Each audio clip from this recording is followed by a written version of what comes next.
Hey, and welcome to the podcast. I am Jenna Ward, Feminine Embodiment Coach, and your hostess for this conversation. Thank you for joining me.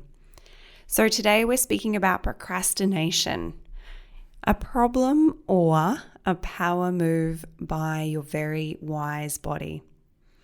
In this podcast, I'll be sharing 4 of the most frequent dynamics that I see contributing to or causing this thing that we label as procrastination, as well as sharing with you 3 of the tips that really work for me and for many of the clients that I work with in unraveling.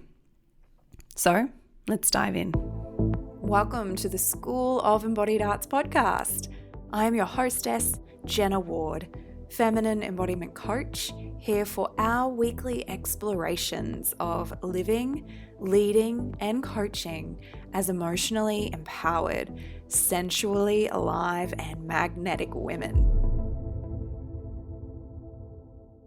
Procrastination. When I looked up the definition of this word in preparation for the podcast today, I read this quote, and it is, quote, "Procrastination is the act of delaying or putting off tasks until the last minute or past their deadlines." End quote. And I would agree with that. I am somebody who, at this point in my life, I don't experience procrastination. I'll explain why that is in a moment, but I definitely know the feeling and the flavor of procrastination. And as we begin this conversation, I think it's really important for us to lift up the lid of this word and actually peer inside to see what the container that we describe and label procrastination as, what it actually feels like in our body. So what are the feelings, the sensations, the thoughts, the energies that we experience when we are in procrastination? Take a moment and reflect for yourself. And what kinds of actions do we take or don't we take when we are in this experience that we label procrastination? For me, if or when I am or have been in an experience of procrastination, it feels like just like scatteredness and chaos in my body. It feels like there's no through line, no clear path, no obvious way forward. It feels like so many things stacked up that I'm here and I'm there, and what actually needs my attention, and I'm fragmented. It feels directionless, and I get a sense of heaviness in my tummy, and that can make me easily really frustrated and short with those around me. It means that I open up my computer and I might spend time kind of just like clicking around, but I'm pretty aimless or directionless, and I'm certainly not productive. That's what procrastination, if I was to use that label, feels like in my body. But as we can see, procrastination is just a label. It's a label for a complex constellation of signals and sensations, feelings, thoughts, energies, actions and inactions that are alive inside of our body. And in the world of embodiment, we have to be bold enough to peer under the label, the polite, descriptive label of a state or of an emotion, in order to actually come into contact with the vulnerable reality of it. So it's one thing to label a set of experiences as procrastination or perfectionism or anger even, or anxiety. It's quite another thing to actually peek under the lid and say, well, what is actually building? What are all of the internal feelings and states and experiences that actually build to me giving that constellation this label? And so this is why I don't actually use the word procrastination. I've stopped labeling my experience as that, not because I'm some like crazy efficient, ninja. I am not, but rather because I am much more interested in coming into contact with, well, what is the sincere sensation that I'm just having to meet and be really honest within myself around right now. And that frame really reminds me of the key truth that I personally hold around procrastination, and it is this. If I am not taking action on something, it is because my body is not yet resourced to press go. If I am not taking action on something, it's because I am not yet resourced to press go. And this frame is very much in alignment with our feminine embodiment coaching philosophy, which is depth first, direction second. Our busy world would say, your brain is just a taxi, your body is just a taxi for your brain. If you think, therefore you are, so just move forward and get it done. Stop being so emotional and complex and cyclic and sensitive. Just, show up and get it done. I don't subscribe to that. If the depth of my body isn't calibrated and aligned and feeling resourced and energized and on board, then I can't move forward. I can't pursue the forward moving direction. I can't go and get my stuff done if I, the Jenna that exists below the neck, am not all of me ready to show up. And so when I think about what procrastination feels like in my body, it feels like there's a lot that needs to be attended to before I can have the capacity to move forward, to go and to do. And so this brings us to 4 of the common dynamics that I have observed within myself and others playing out in the realm of procrastination. You may relate to some of these, all of these, or none of these. Let's dive in and see which might be true for your body. Dynamic number 1, too much in our feminine. So when we think about the feminine masculine energy within a human body, we are not speaking about gender or identity. We're speaking about the energies of the feminine, flowing, feeling, sensing, chaotic, emotional. Every body has a feminine energy. And then we conversely think about the masculine. So again, not a gender identity, but a way for us to imperfectly describe the penetrating, forward-moving, direction, go energy. For some of us who have been raised in a hyper-masculine culture, which is the majority of our modern cultures are super masculine in energy. This isn't news to you. Go, go, go, do, move forward, always next. And what I've noticed, the typical trajectory that I certainly have seen in my body and that I've seen in a lot of my clients' bodies is if we think about the feminine, masculine as a spectrum, so they're not a binary, we're not in one or the other, rather they're like a swing. I spend a lot of time in playgrounds with my 2-year-old. So think about it like a swing. We can swing really far left into the feminine, we can swing really far right into the masculine. And our cultures generally have us develop the skills, the orientation, and the attitude to the world so that we're in our strong masculine energy. Swinging really far right, burning ourselves out, ignoring the sensations of our body, overdoing, overperforming, overstimulated. And when we realize that way of operating isn't true for us, isn't serving us, isn't healthy for us, a lot of women, a lot of humans can decide, okay, well, this hypermasculine burnout culture isn't for me, so what's the alternative? And we begin to then swing and explore the more feminine ways of operating, feeling, sensing, prioritizing what's alive inside of our body, being attuned to our energy levels, and only giving and sharing as much as we authentically have to give and share Yet when we swing too far left, now we find ourselves in the very fluid, insubstantial, chaotic, nebulous, always changing feminine.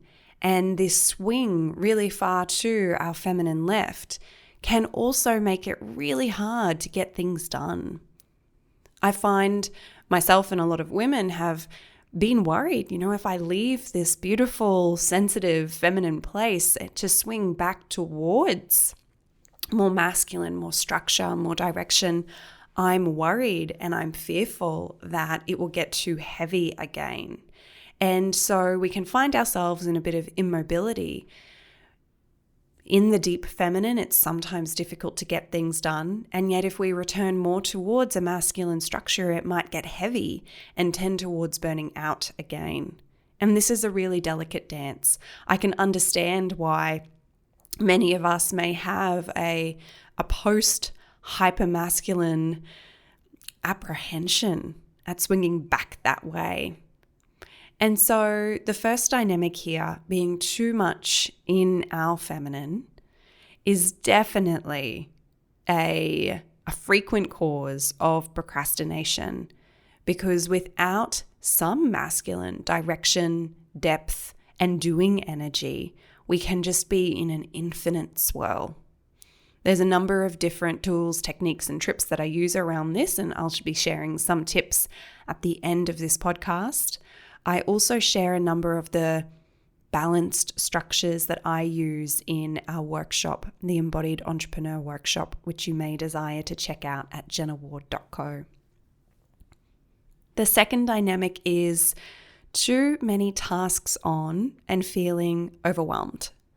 So just before, when I was describing what procrastination felt like in my body, there was definitely a sense, if I was to translate the sensations that I was experiencing, which is how my body predominantly speaks, into a visual representation, it would just be like boxes everywhere. And I can't really see the clear path through like how to actually walk forward, because there's just stuff precariously stacked all over the place, like birthday party plans and this person I need to email back and this project that needs to be on and what are we eating for dinner, and oh my gosh, the laundry is still in the washing machine like 12 hours later.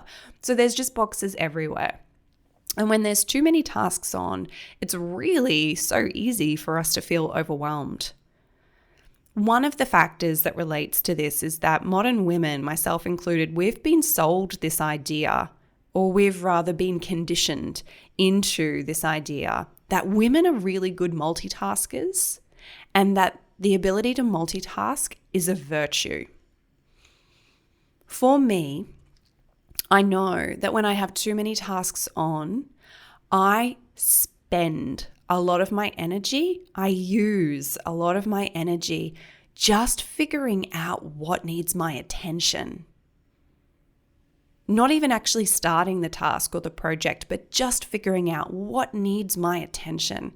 And the more that I multitask, the more energy that I have to expend determining what needs my attention. So then when it comes time to actually do the task, I don't want to perpetuate an idea here that our energy is infinite, is finite, and I don't want to perpetuate an idea that we have to be restrictive in how we quote unquote spend our energy. But I do want to acknowledge that I'm a human, I need sleep, and there's only so many hours in the day that I have to actually show up and to create beautiful art with my life.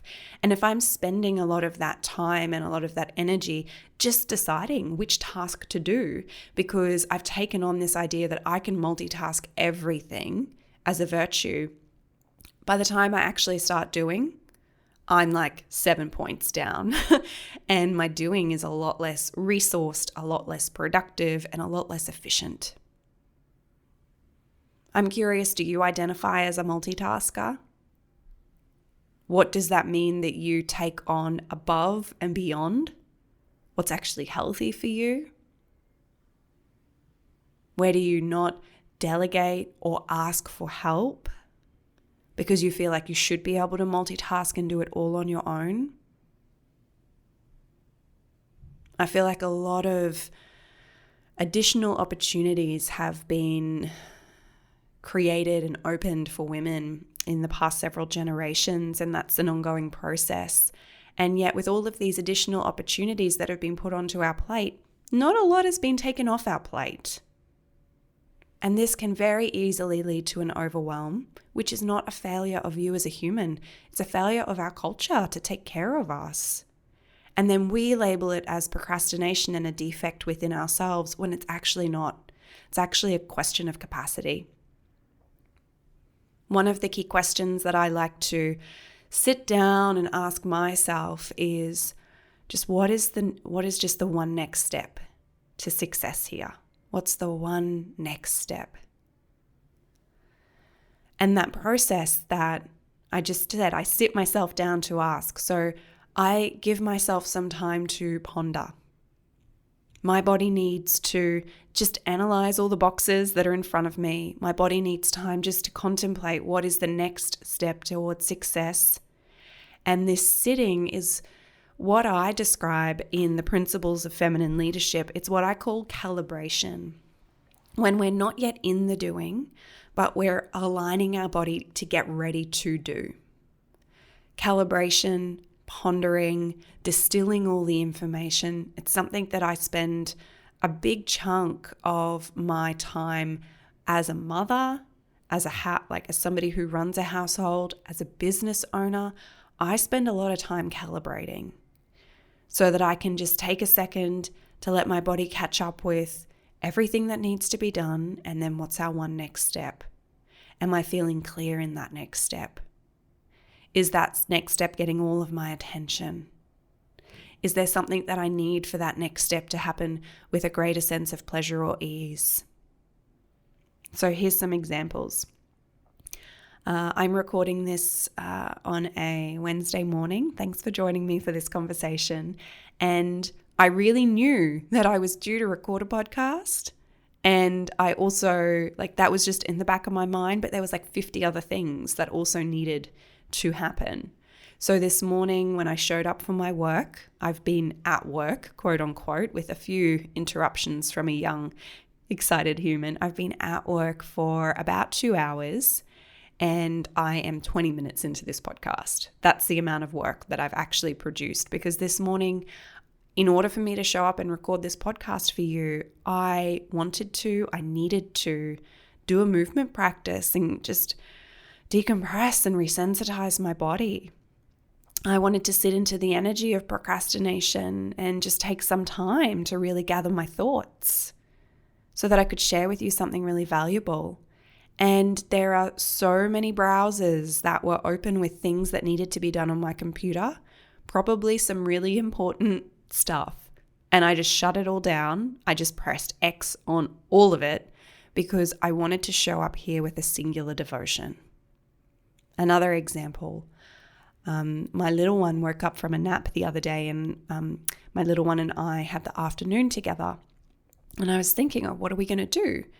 And instead of thinking, what do we need to do? What needs to be done around the house? What stimulation or education does this little one need? Instead, I asked myself, how is it that we want to feel this afternoon? How is it that we want to feel? We want to feel, and whatever the answer was, that dictated how we went about our day. And this is one of the ways that I move through the overwhelm, because my life is busy. Even though I try to delegate and say no and reject the multitasking, there are still a lot of boxes that I need to navigate and rearrange in order to find a clear path through. And that's a practice. It's a practice of calibration. Dynamic number 3, we have not completed or grieved what needs to be let go. So recently I was doing a course of study, and it was a really wonderful training, and I had about 4 or 5 recordings that I still needed to catch up on. And it had been a month since I had last listened to any of those recordings. But I really knew that this pending training was just hanging over me, and it was taking up energetic space. It was taking up bandwidth. And I hadn't made a decision within me that yes, I'm finishing those recordings, or no, those recordings are not relevant to me.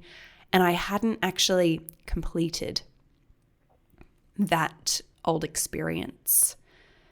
And so, it was another box that I needed to deal with.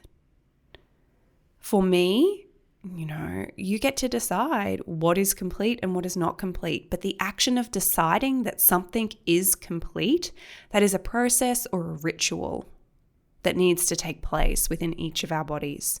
I decided, actually, I do want to listen to those recordings. So I went and listened to a few. I realized, actually, I don't need to listen to these recordings. And I just took 2 minutes with myself to acknowledge, okay, we're complete here. This is done. And that allows the bandwidth or the energetic space, which just on the periphery of my awareness was holding this to do. It allowed that to dissolve and for me to reclaim the energy that was holding it. Similarly with my partner, and I've asked his consent to share this, he had a recent change in some work situations for him, which were surprising but welcome. And there was a part of his identity that had to shift and had to grow and change with this change in work situation. And I invited him just to acknowledge that if you need to take some time to grieve or to complete or to just acknowledge the shift and the change that's happening here before you start something new, then I take as much time as you need to be in that grieving or in that completing. Because until we actually allow all that is old to be processed, we don't have that energy free to take it into the next or the new. And I don't know about you, but if I'm starting a new way of working or a new project or a new training, I want my energy to feel full and ripe and ready and resourced. And that may require that there is something that I need to grieve, that I need to complete, or that I need to let go of. The third dynamic that is essential for us to speak about in contemplating how do we come into this constellation of sensations that can feel like procrastination, it's the elephant in the room, and it is burnout. So many of us expect that every moment of our day needs to be productive. And we've been socialized to ingest this capitalistic idea that every unit of time is a potential unit of value that we have to capitalize on. Many of us see our body as a machine to produce, something that we can hack to get more productivity out of. And in small ways, we can feel really guilty when we sit down to rest. We can feel like we're not productive enough, or that we're, going to be left behind if we're not doing constantly. And in our culture, capitalism has in a lot of ways made us view the body as something that is a means to produce, a machine that should always be switched on, instead of actually a magical container that exists within it, an infinite, complex universe that is not designed only to do, but that is also designed to be and enjoy and to experience a rich life. Recently, I made a post on Instagram around sitting down to do some pondering time, which we were speaking about before. And a person commented and said, I feel really guilty when I sit down. Like I should be doing more. There's still things that are left undone. And whether you have work to do or the laundry to do or some other thing that's clouding your mental workload, I feel like we live in a time whereby everything is so accelerated and fast, and our expectations within ourselves to be productive, which is not actually our own barometer of truth, it's actually our internalized capitalism speaking, say, do more, be more. You're not allowed to rest. Rest has no value. That's what capitalism wants us to believe. I disagree with that. I choose to unsubscribe from that. I know that if I don't take time to rest, to have some down regulation, to let all the adrenaline of doing dissipate from my body, I can burn out. And I think this is a really important component to the procrastination equation, because a lot of the times if our body is procrastinating, it may be because our body does not want to do more. It may be a very valid, very intelligent signal from our body's wisdom saying, actually, no, you are doing too much. You are overextending yourself. You are burning the candle at both ends. You're burning out. It could be that your procrastination is a way for your body to say, please stop. Please rest. Take some time to down-regulate. It also may not be that. You know your body best, and there are other reasons why you may procrastinate. There may be very valid reasons around fear of your brilliance, fear of your, what it is existing in the past for me, fear of your brilliance, fear of failing, fear of whatever else. These can all interplay into procrastination as well.